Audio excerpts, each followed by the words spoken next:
The day I inherited Bella Vista Vineyard was the day my family showed their true colors. Not that I was surprised. The Rosses had always been more interested in wine profits than winemaking. But watching them see as Aunt Marie's will was read, I realized just how little they understood about her legacy. My name is Isabella Romano, and my aunt had just left me what my family called 40 acres of worthless grapes. What they didn't know was that those grapes were about to reveal a secret that would shake the wine world to its core. "This is ridiculous," Uncle Marco fumed, pacing the law office in his Italian leather shoes. Marie was clearly not in her right mind. The vineyard should go to someone who understands the business. By someone, he meant his son Anthony, who had spent the last decade trying to convince Aunt Marie to sell Bella Vista to a major wine conglomerate. She'd refused every offer, watching quietly as the vineyard's reputation declined, and its wines became, in critics' words, unremarkable. "The will is quite clear, Mr. Patterson," Marie's longtime attorney stated firmly. "Bella Vista Vineyard, including all property, equipment, and assets, goes to Isabella Romano. There are no conditions or restrictions. She's a librarian." My cousin Sophia scoffed, adjusting her designer sunglasses. What does she know about wine? More than they realized. While they saw me as the quiet bookworm who chose an academia over the family business, they'd forgotten who had spent every summer at Bella Vista since childhood, who had learned every aspect of winemaking at Aunt Marie's side, who had inherited her sensitive palate and love for the art of wine. Mary spent 20 years running that vineyard into the ground. Uncle Marco continued. "The soil's depleted, the vines are old, the wine is mediocre.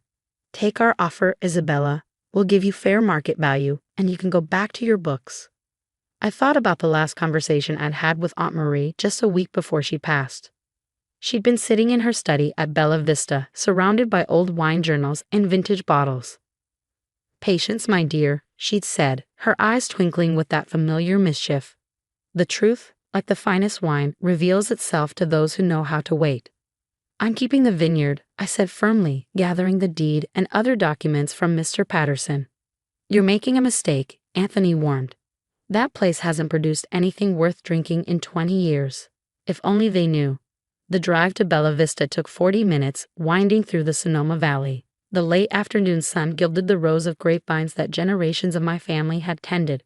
To untrained eyes, they might look neglected, even sickly, but I saw what Aunt Marie had taught me to see. Vines that had been carefully stressed, forced to drive their roots deep into the mineral-rich soil. The main house was a rambling Spanish colonial, its white walls glowing in the sunset. This had been my sanctuary during childhood summers, escaping my parents' constant social climbing in San Francisco. Here, Aunt Marie had taught me that winemaking wasn't about profit margins. It was about patience, tradition, and secrets passed down through generations. Inside, everything was exactly as she'd left it. The kitchen still smelled of herbs and coffee. Her collection of vintage corkscrews hung on the wall. Her wine journals filled the study shelves, each volume meticulously documenting decades of harvests, fermentations, and blends. But something was different. On her desk, in the spot where she always laid out her daily work, sat a single key with a note in her elegant handwriting. "For Isabella, when you're ready to know the truth." I recognized the key's distinctive design. It was older than the others on her ring, its brass worn smooth by time. But I'd never seen her use it. A knock at the door interrupted my thoughts. Marcus Torres, Bella Vista's vineyard manager for the past 30 years, stood on the porch with a sympathetic smile. "Thought you might need some help getting settled," he said. I heard about the will reading. Marcus had been Aunt Marie's right hand, the only person she trusted completely with the vineyard's operations. He taught me about soil composition and root systems, while other kids my age were learning to ride bikes. "They think it's worthless," I told him, letting him in. "They can't understand why she'd leave it to me." Marcus's eyes twinkled, reminding me of Aunt Marie. "Your aunt was many things, but foolish wasn't one of them. Have you found it yet?" "Found what?" He nodded at the key in my hand. "That's not just any key. It opens something special. Something Marie said you'd know what to do with when the time came." I studied the key more carefully. Its head was decorated with a grapevine pattern, the teeth showing signs of age but still sharp. "The wine cellar?" I asked, "but I've been down there hundreds of times." Marcus shook his head. "Not that cellar." For the next hour, we searched the house methodically. every room, every closet, looking for a lock that might match this mysterious key. Finally, in the study, I noticed something odd about the vintage wine map hanging behind Aunt Marie's desk. Moving it aside revealed a small door set into the wall, its lock green with age. The key fit perfectly. Beyond the door, a narrow staircase descended into darkness. The beam of our flashlights revealed stone walls lined with wine racks, the air cool and perfectly still. But these weren't ordinary wines. My God, Marcus breathed, examining the nearest bottle. Do you know what this is? I lifted my flashlight, reading the label. My hands started shaking. Chateau Lafite Rothschild, 1869. One of the rarest, most valuable wines in existence. And it wasn't alone. The cellar held hundreds of bottles, each one a legendary vintage worth more than most houses. This is impossible, I whispered. These wines, they're worth millions. Keep looking, Marcus urged. There's more. At the far end of the cellar, we found another door. This one opened into a small room that made me gasp. Lining the walls were racks of wine bottles bearing Bella Vista's label, but not from recent years. These were vintages from the Vineyard's golden age, when it had produced some of California's most sought-after wines. On a small table sat a leather-bound journal and an envelope with my name. Inside was a letter in Aunt Marie's handwriting. My dearest Isabella, if you're reading this, you found what I spent 20 years protecting. The rare vintages in the outer cellar are valuable, yes, but they're not my true legacy. That lies in the bottles that surround this letter. These are Bella Vista's secret vintages, wines made exactly as my grandfather taught me, using techniques passed down through generations. While the world thought our vineyard had lost its way, I was quietly making small batches of the finest wine we've ever produced. Why the secrecy? Because true winemaking, the kind that produces something transcendent, can't be rushed or commercialized. When your uncle and cousins pushed for higher production and faster turnover, I knew they'd never understand. So I let them think the vineyard was failing while preserving our real treasure. The wider cellar's contents will give you the financial security to run Bella Vista your way. The secret vintages will prove to the world that our winemaking legacy never died. It was just waiting for the right heir. You were always that heir, Isabella. You understand that wine isn't just about business. It's about passion, patience, and respect for tradition. Now it's your turn to carry our legacy forward. All my love, Aunt Mary. P.S. Check the last vintage in the rack to your right. I think you'll find it interesting. With trembling hands, I lifted the bottle sheet indicated. The label read Bella Vista Private Reserve 2019, Aunt Marie's final vintage before her death. She finished it, Marcus said softly. Her last masterpiece. She knew she wouldn't live to see it released, but she made it anyway. For me, I realized. She made it for me to release when I was ready. The implications of what we found were staggering. The rare vintages alone would make headlines in the wine world. But Aunt Marie's secret wines, they would rewrite Bella Vista's story completely. My phone buzzed. Uncle Marco's number. No doubt calling to make another offer for the worthless vineyard. I let it go to voicemail, my mind already racing with plans. What are you thinking? Marcus asked, recognizing the look in my eye. The same one Aunt Marie used to get when she was plotting something extraordinary. I smiled, picking up her journal. I'm thinking it's time to show the world what Bella Vista can really do. But first, we have some work to do. The next few hours would change everything. But that's another story, one that begins with a single decision. When to reveal the truth that would transform not just my family's legacy, but the entire California wine industry. The next morning, I sat in Aunt Marie's study reviewing her private wine journals. Each page revealed another layer of her brilliant deception, how she maintained 2 parallel operations at Bella Vista for 20 years. The commercial side produced decent but unremarkable wines, while her secret cellar housed masterpieces crafted using centuries-old techniques. The soil tests came back, Marcus announced, entering with a stack of papers. Just as Marie predicted, the vines aren't depleted at all. They're perfect for producing the kind of complex wines she was making in secret. I smiled, thinking of how my family had misread everything about Bella Vista. She stressed the vines deliberately, didn't she? Forced them to work harder, develop more character. Exactly. While your uncle was complaining about low yields, Marie was creating exactly the conditions she wanted. These test results prove it. Bella Vista has some of the best terroir in California. My phone buzzed again. The 10th call from Uncle Marco since yesterday. This time I answered. Isabella, his voice oozed concern. We're worried about you, alone up there in that old house. Why don't you come down to the city? We can have dinner, discuss a fair price for the vineyard. Actually, Uncle Marco, I'm meeting with Christie's auction house this afternoon. They're very interested in some rare wines I've discovered. Silence on the line. Then, what rare wines? Oh, just a few bottles Aunt Marie left behind, including a Chateau Lafite Rothschild from 1869. Amazing what you find when you look carefully, isn't it? The phone went dead. Within an hour, a convoy of expensive cars was winding up Bella Vista's driveway. This is private property, I called out as my uncle and cousins spilled from their vehicles. You weren't invited. Private property. Uncle Marco's face was red. This is family property. If there are valuable wines here, they belong to all of us. Actually, Mr. Patterson's voice cut in as his car pulled up. Everything belongs to Isabella. I thought you might need backup, he added to me with a wink.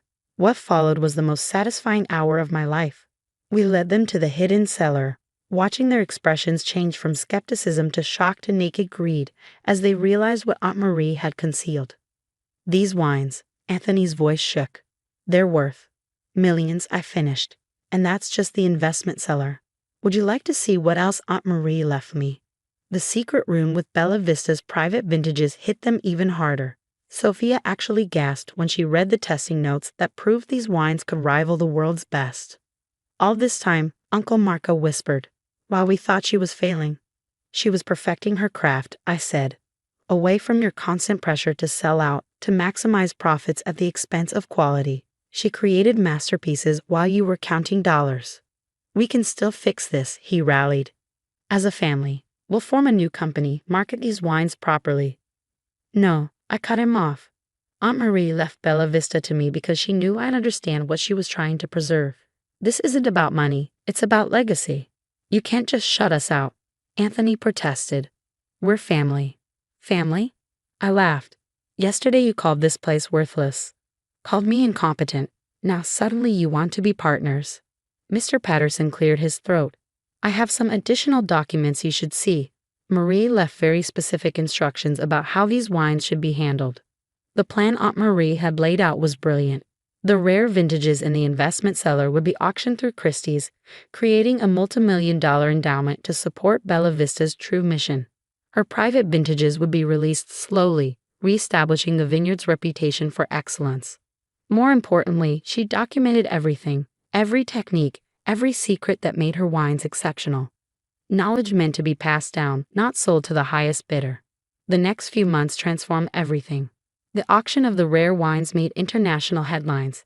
Hidden wine cellar yields million-dollar vintages. Wine critics flocked to Bella Vista when we released the first of Aunt Marie's private vintages. Extraordinary, Robert Parker wrote. A wine that challenges everything we thought we knew about California vintages, 100 points. The publicity revealed the truth about Aunt Marie's supposed decline. She hadn't failed. She'd chosen to step away from commercial success to preserve something more valuable. Each bottle we released proved that Bella Vista's legacy was stronger than ever. My family tried everything to gain control. They filed lawsuits claiming the wines were family property. They appealed to other vintners, trying to turn the industry against me. Nothing worked. Then came the day we released Aunt Marie's final vintage, the 2019 she'd made especially for me. Wine lovers and critics gathered in Bella Vista's courtyard for the first tasting. This wine, I told them, represents everything my aunt believed in. That true quality can't be rushed. That some traditions are worth preserving. That excellence speaks for itself. The response was beyond anything we'd imagined. Critics called it a masterpiece, a wine that will be talked about for decades. Orders flooded in from collectors worldwide. Uncle Marco showed up the next day, alone. I never understood her, he admitted, looking older and somehow diminished.